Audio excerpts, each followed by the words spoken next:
Hi friends, welcome to RR thoughts. మీరు చూస్తున్న ఈ పచ్చల నెక్లెస్ వచ్చేసి మనకు దాదాపుగా వీళ్ళు 40 గ్రామ్స్లో రెడీ అయింది. ఇది యాక్చువల్గా ఏంటంటే ఇది నెక్లెస్ సైజ్ అనమాట.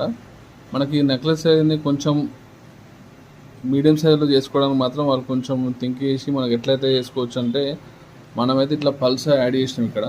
ఇది వచ్చేసి మనకు మీడియం సైజు 22 ఇంచెస్లో మనం చేయడం జరిగింది. మీ ఎవరైనా పాత నెక్లెస్ ఉంటే మాత్రం ఇట్లా మీడియం సైజ్ చేసుకునే వాళ్ళ ఇంట్రెస్ట్ ఉంటే మాత్రం ఇట్లా పల్స్ కానీ, రూబీస్ కానీ, ఎంబ్రాయిడ్స్ కానీ ఇట్లా ఏదైనా వేసుకుంటే మనకి ఇట్లా డిజైన్ ఇట్లా రెడీ అవుతుంది. ఇట్లా బ్యాక్ చైన్లో ఇట్లా గోల్డ్ హుక్ ఇస్తాం ఇక్కడ. మనకు ఇక్కడ మాత్రం ఇక్కడ డైరెక్ట్ ఇచ్చినాము. ఇక్కడ కూడా కావాలంటే ఇట్లా 3 లైన్ హుక్ వేసుకోవచ్చు. కాకపోతే కొత్త 2 గ్రాములు గోల్డ్ పడుతుంది. ఇప్పుడైతే 1 గ్రామ్ గోల్డ్ పట్టింది. ఎవరికైనా ఇంట్రెస్ట్ ఉంటే మాత్రం కామెంట్ సెక్షన్లో కామెంట్ చేయండి. మీకు ఇలాంటివి మనం రీమోడల్ చేసిస్తాం. Okay friends, bye bye.